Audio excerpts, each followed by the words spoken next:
ഒരു ദിവസം ലിസ്റ്റിൻ ചേട്ടൻ കണ്ടപ്പോൾ എൻ്റെ അടുത്ത് പറഞ്ഞു, നെസ്ലിൻ ഇപ്പൊ എവിടെ ഉണ്ടെന്ന് അറിയണമെങ്കിൽ നിന്റെ അടുത്ത് ചോദിക്കണം എന്ന് പറഞ്ഞു.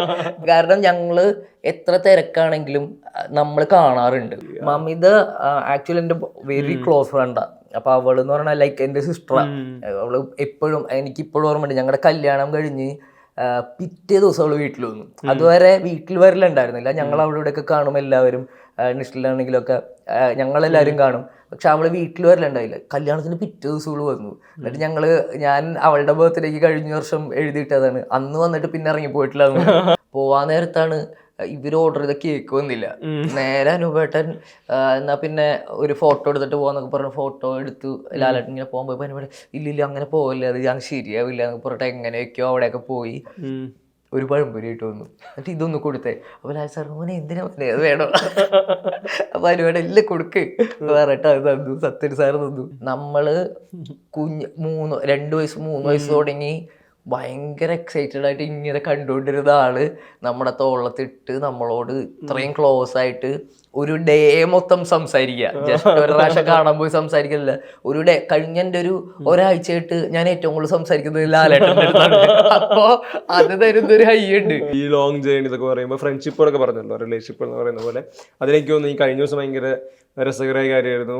സംഗീതിന്റെ ബർത്ത്ഡേ ആയിരുന്നു, മമിത ഇട്ട ഒരു പോസ്റ്റ്. അത് ഭയങ്കര ഈ പറയുന്ന ഒരു ഹാർട്ട് ഫെൽറ്റ് സ്നേഹം കൊടുക്കുന്ന പോലെ ഭയങ്കര ഡീപ്ലി ഇമോഷണൽ ആയിരുന്നു, ഭയങ്കര സിൻസിയർ ആയിരുന്നു പോസ്റ്റ്. ഈ മമ്മിയുടെ ആയിട്ടുള്ള ഫ്രണ്ട്ഷിപ്പ് ഇപ്പൊ എനിക്കൊന്ന് പ്രേമലുണ്ട് ഒരു പ്രീ സമയങ്ങളിലൊക്കെ നിങ്ങൾ ഈ ഡാൻസ് ചെയ്യുന്ന വീഡിയോ ഒക്കെ ഭയങ്കരമായിട്ട് ട്രെൻഡിങ് ആയിരുന്നു. മമിത ആക്ച്വലി എൻ്റെ വെരി ക്ലോസ് ഫ്രണ്ടാ. അപ്പൊ അവള് എന്ന് പറഞ്ഞാൽ ലൈക്ക് എൻ്റെ സിസ്റ്ററാ.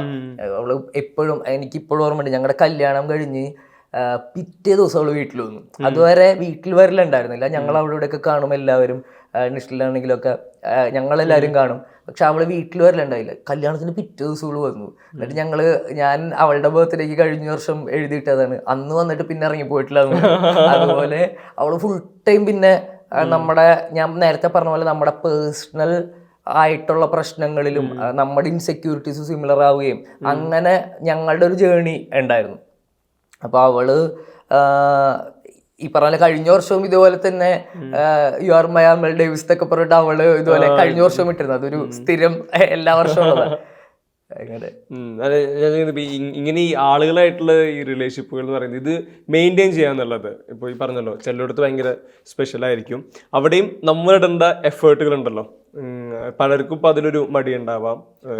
ഒരു ടൈം പ്രയോറിറ്റി. എൻ്റെ അടുത്ത് ഒരു ദിവസം ലിസ്റ്റിൻ ചേട്ടൻ കണ്ടപ്പോൾ എൻ്റെ അടുത്ത് പറഞ്ഞു, നെസ്ലിൻ ഇപ്പൊ എവിടെ ഉണ്ടെന്ന് അറിയണമെങ്കിൽ നിന്റെ അടുത്ത് ചോദിക്കണം എന്ന് പറഞ്ഞു. കാരണം ഞങ്ങള് എത്ര തിരക്കാണെങ്കിലും നമ്മൾ കാണാറുണ്ട്. മാത്യു അവൻ എല്ലാ സിനിമകളുടെ അപ്ഡേറ്റ്സ് ഒരിടയ്ക്ക് മാത്രം ഒന്ന് അവന്റെ തിരക്കുകൾ വന്നപ്പോൾ ഒന്ന് കുറഞ്ഞു എന്നുള്ളത് ഒഴിച്ചാൽ അല്ലാണ്ട് വരുന്ന അവന്റെ എല്ലാ സിനിമകളുടെയും അഭിപ്രായം പറയാനും എന്താ അവസ്ഥ എന്ന് ചോദിക്കാനും ഇങ്ങനെ ചെയ്യട്ടെ എന്ന് ചോദിക്കാനും ഒക്കെ വിളിക്കാറുണ്ട്. അപ്പൊ ഇവരെല്ലാവരും, ചമൻ, തോമസ്, ഇവരൊക്കെ നമ്മളെന്താ പറയാ, നമ്മള് നോർമൽ ഫ്രണ്ട്സിന്റെ വീട്ടിൽ പോകലാണല്ലോ ഏറ്റവും എക്സാക്ട്ലി പറഞ്ഞു കഴിഞ്ഞാൽ. പുറത്ത് കാണലല്ല, ഞങ്ങളെല്ലാവരും അങ്ങോട്ടും ഇങ്ങോട്ടും. ഇപ്പൊ ഞാൻ നെസ്ലിന്റെ ഫ്ലാറ്റിൽ പോയി നിൽക്കാറുണ്ട്, മാത്യുവും ചമനും ഒക്കെ ഒരുമിച്ച് താമസിക്കുന്നത്, അവിടെ പോയി നിൽക്കാറുണ്ട്, ഇവരിങ്ങോട്ട് വരാറുണ്ട്. നമ്മൾ ഒരുമിച്ചാണ്. ഇപ്പൊ ടൂർ പോകുമ്പോൾ നമ്മളെ ഏറ്റവും ബെസ്റ്റ് ഫ്രണ്ട്സിനെ ആദ്യം വിളിക്കുന്നത്. അപ്പൊ ഞാനും നെസ്ലിനൊക്കെയാണ് എപ്പോഴും ടൂർ പോകുന്നത്. അപ്പൊ ഇത് ഭയങ്കര പേഴ്സണലാ. അപ്പൊ കരിയർ വൈസ് നോക്കിക്കഴിഞ്ഞാൽ ഇതൊരിക്കലും ഞാൻ സിനിമയിലായോണ്ടല്ല ഞങ്ങൾ ഒരുമിച്ച് പോകുന്നത്. പക്ഷെ പുറത്ത് നിൽക്കുന്നവർ കാണുമ്പോൾ നോക്കുമ്പോ നെസ്ലിൽ ഒരുമിച്ചാണല്ലോ പോയത്. പക്ഷെ അതല്ല, ഞങ്ങൾ പേഴ്സണലി ഭയങ്കര കണക്റ്റഡ് ആയതുകൊണ്ട് മാത്രമാണ് ഞങ്ങൾക്ക് അങ്ങനെ ഒരു ജേണി പോകാൻ പറ്റുന്നതും ഭയങ്കര ഹാപ്പി ആയിട്ട് മുമ്പോട്ട് പോകാൻ പറ്റുന്നതും.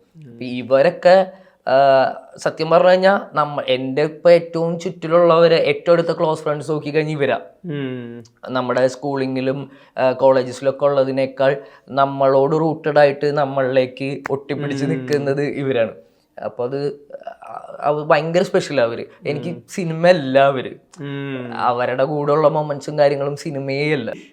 പലരും പറയാറുണ്ട് ചില സിനിമകൾ കഴിയുന്നു, അതിന്റെ ഹാങ് ഓവർ കഴിയുന്നു, നമ്മളെങ്ങനെ ക്യാരക്ടറിൽ നിന്ന് അതിൽ നിന്ന് ഡിറ്റാച്ച്ഡ് ആയിട്ട് ഇറങ്ങി പോകാൻ വേണ്ടി ശ്രമിക്കുന്നു പറഞ്ഞിട്ടുണ്ട്. പക്ഷെ ഇവിടെ അമൽ ഡേവിസ് ആണ് ഈ പ്രായഭേദമന്യേ എല്ലാവർക്കും അമൽ ഡേവിസ് ആണ്. അത് ശരിക്കും ഇങ്ങനെ ഇപ്പോഴതിൽ എൻജോയ് ചെയ്യുന്നൊരു വ്യക്തിയാണോ?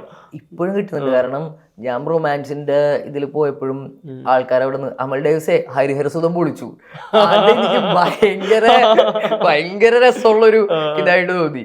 അപ്പൊ ഞാൻ എന്നിട്ട് ഇങ്ങനെ പറഞ്ഞു, അമൽ ഡേവിസിന് ശരിക്കും പേരും ക്യാരക്ടറുടെ പേര് ഹരിഹരസുതനുമാണ് എന്ന് പറഞ്ഞു ഞാനിങ്ങനെ. അപ്പോ ആ ക്യാരക്ടർ നമ്മൾക്ക് തരുന്ന ഹാപ്പിനെസ് ഭയങ്കര വലുതാണ്. കാരണം തൊട്ടപ്പുറത്തൊരു LP സ്കൂളുണ്ട്. ഡെയിലി രാവിലെ ഞാൻ അമൽ ഡേവിസ് അല്ലെങ്കിൽ പ്രേമലു വിളി ഒരു ഓട്ടോയിൽ ഒരു 20 പിള്ളേര് 10 പിള്ളേരോളം പോയിട്ട് ആ വിളി കേട്ടിട്ടാണ് നമ്മൾ എല്ലാ ദിവസവും, ഞാൻ മുറ്റത്തേക്ക് ഇരിക്കുകയാണെങ്കിൽ വീട്ടിലുണ്ടെങ്കിൽ അമൽ ഡേവിസേ ഒരുമിച്ചുള്ള വിളി കേട്ടിട്ടാണ് ഇപ്പോഴും ഈ 1 വർഷം കഴിഞ്ഞിട്ട് ഇപ്പോഴും ഞാൻ കേൾക്കാറുണ്ട്. അല്ലെങ്കിൽ പ്രേമലു ഈ ടോണിൽ അതുകൾ വിളിക്കുന്നത് ഈ ഹൈ നമ്മൾ എവിടെ ചെന്നാലും ഉണ്ട്. നമ്മള് കുട്ടികൾക്കൊക്കെ ഇതെങ്ങനെ കണക്ട് ആവുന്ന പോലും എനിക്ക് മനസ്സിലായിട്ടില്ല. ഒരു 2.5 വയസ്സ് 3 വയസ്സൊക്കെ ഉള്ള പിള്ളേര് അമൽ ഡേവിസ് എന്നിങ്ങനെ പറയുമ്പോൾ ഭയങ്കര സന്തോഷമാണ്.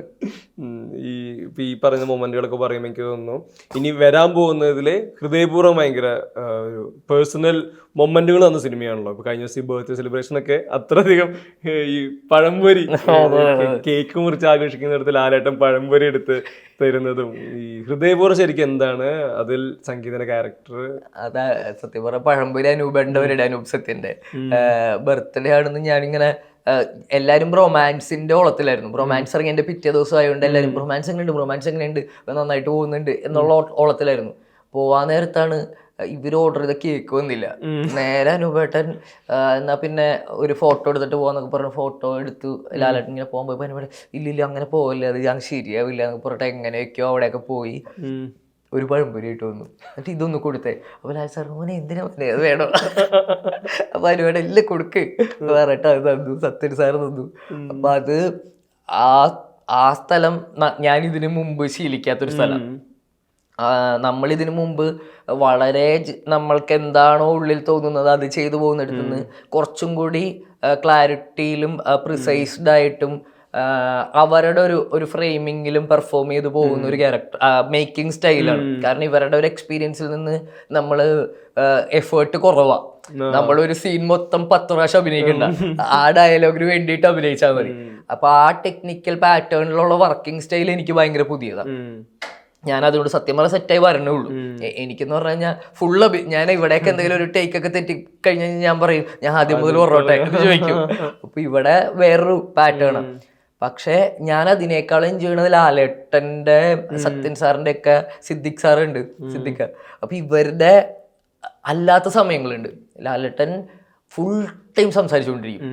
ഇപ്പൊ ഷോട്ടിന് മുമ്പാണ് എൻ്റെ അടുത്തുണ്ടെങ്കിൽ ഫുൾ ടൈം എൻ്റെ അടുത്ത് ഇങ്ങനെ സംസാരിച്ചുകൊണ്ടേയിരിക്കും.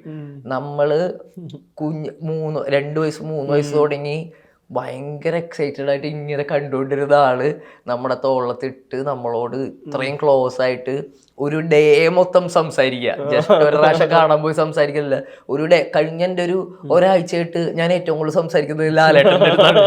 അപ്പോ അത് തരുന്നൊരു ഹൈ ഉണ്ട്. ഓ ഇത് ഭയങ്കര രസമുണ്ടല്ലോ എന്നുള്ളത്. അപ്പോ പിന്നെ ഇതല്ലാതെ കാരവണിൽ ഇരിക്കുമ്പോ എല്ലാ ഉച്ചയ്ക്കുള്ള ഭക്ഷണത്തിന്റെ സമയത്തും സത്യൻ സാറിന്റെയും സിദ്ദിഖയുടെ ഒക്കെ കഥകൾ എന്ന് പറഞ്ഞാൽ നമ്മള് ഇന്റർവ്യൂസിലും ഇതിലൊക്കെ കേട്ടിട്ടുള്ള കഥകളുടെ എക്സ്റ്റൻഷനാണ്. ആ അരമണിക്കൂർ നമ്മൾ ചിരിച്ച് എൻജോയ് ചെയ്ത് അതിനു വേണ്ടി ഞാൻ പറഞ്ഞ എനിക്ക് വേറെ ഒന്നും വേണ്ട, അതിനു വേണ്ടിയിട്ട് ആ പടം ചെയ്യാന്നുള്ളതാണ്. സിനിമയിലെ ക്യാരക്ടർ ജെറി എന്നാണ് ക്യാരക്ടറുടെ പേര്. ബാക്കി ആയിട്ടില്ല എന്നുള്ളതാണ്. എന്തായാലും ലാലേട്ടന്റെ കൂടെ തന്നെ ലാലേട്ടന്റെ ഒരു അമൽ ഡേവിസ് ആവാനുള്ള ലാലേട്ടൻ സച്ചിനും സംഗീത അമലും